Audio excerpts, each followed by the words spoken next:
The first sensation was a blinding white light. Harsh and unforgiving, it pierced through the fog clouding my mind. I was in a hospital bed, wires and tubes snaking around me like curious serpents. Pain resonated throughout my body, a constant reminder of my fragility. Where was I? More importantly, who was I? My memory was a shattered mirror, reflecting only fragmented images of the past. Names and faces swam in and out of focus, their significance lost in the abyss of my amnesia. Doctors spoke in hushed tones, their words like distant echoes. They spoke of a traumatic accident, of broken bones and a brain struggling to heal. Days bled into weeks, a monotonous cycle of pain management and futile attempts at jogging my memory. My body, once a vessel of strength and vitality, felt alien and broken. The world outside the hospital walls seemed a distant dream, a life I no longer recognized. I yearned for the familiar, for the comfort of knowing who I was. The blank canvas of my mind terrified me. It was a constant reminder of what I had lost and the daunting task of rebuilding a life I no longer remembered. As I lay there, grappling with the immensity of my situation, a seed of determination began to sprout. I was lost, yes, but I was also alive. And somewhere within the wreckage, I knew I had to find myself again. The initial stages of my rehabilitation were dominated by opioids. Powerful painkillers, they numbed the physical agony but came at a steep price. My days became a hazy blur of medication-induced stupor. The pain subsided, but so did everything else.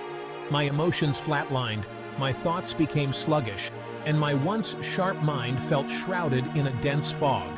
The promised relief was a deceptive illusion. As the initial doses wore off, the pain returned with a vengeance, demanding ever-increasing quantities to keep it at bay. I was trapped in a vicious cycle of dependence, my body craving the next fix. The more I relied on opioids, the more I felt myself slipping away. My personality, once vibrant and outgoing, dimmed under the oppressive weight of addiction. The drugs stole my motivation, my creativity, and my ability to connect with the world around me. I was a ghost haunting my own life, a pale imitation of the person I once was. The realization that I was trading one prison for another was a bitter pill to swallow. The accident had ravaged my body, but the opioids were slowly eroding my spirit. I knew I couldn't continue down this path. There had to be a better way, a way to heal without sacrificing my very essence. I owed it to myself, to the shattered remnants of my past, to find a path to true recovery. Frustrated with the limitations of conventional treatment and the insidious grip of opioid dependence, I embarked on a journey of self-education. I delved into medical journals, scoured online forums, and consulted with open-minded healthcare professionals. It was during this period of intense research that I stumbled upon a potential alternative medical cannabis. Initially, I was skeptical. The stigma surrounding cannabis, deeply ingrained from years of negative propaganda, painted a picture far removed from healing and well-being. Yet the more I learned, the more intrigued I became.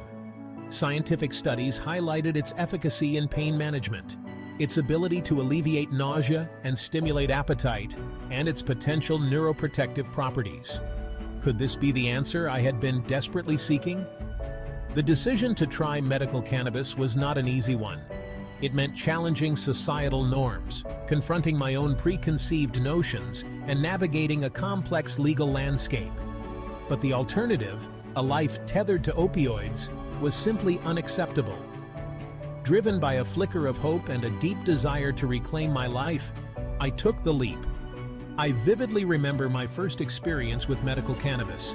The relief was unlike anything I had felt before. The pain, though still present, no longer held me captive. My mind felt clearer, my thoughts more focused. For the first time in months, I felt a glimmer of optimism, a sense that true healing might actually be possible. As I progressed on my journey with medical cannabis, I became increasingly fascinated by the science underpinning its therapeutic effects. My research led me to the discovery of the endocannabinoid system, a complex network of receptors and neurotransmitters found throughout the human body. This intricate system, I learned, plays a vital role in regulating a wide range of physiological processes, including pain perception, mood, sleep, appetite, and immune function. The endocannabinoid system operates on a delicate balance, producing its own naturally occurring cannabinoids known as endocannabinoids. These molecules interact with two primary receptors, CB1 receptors, concentrated primarily in the brain and central nervous system, and CB2 receptors, found predominantly in the immune system and peripheral tissues. What makes cannabis so unique is its ability to interact with this intricate system. Cannabis plants contain over 100 different cannabinoids, the most well-known being tetrahydrocannabinol and cannabidiol. These cannabinoids, particularly cannabidiol, mimic the actions of our own endocannabinoids, effectively supplementing and supporting the endocannabinoid system in maintaining homeostasis, or balance, within the body.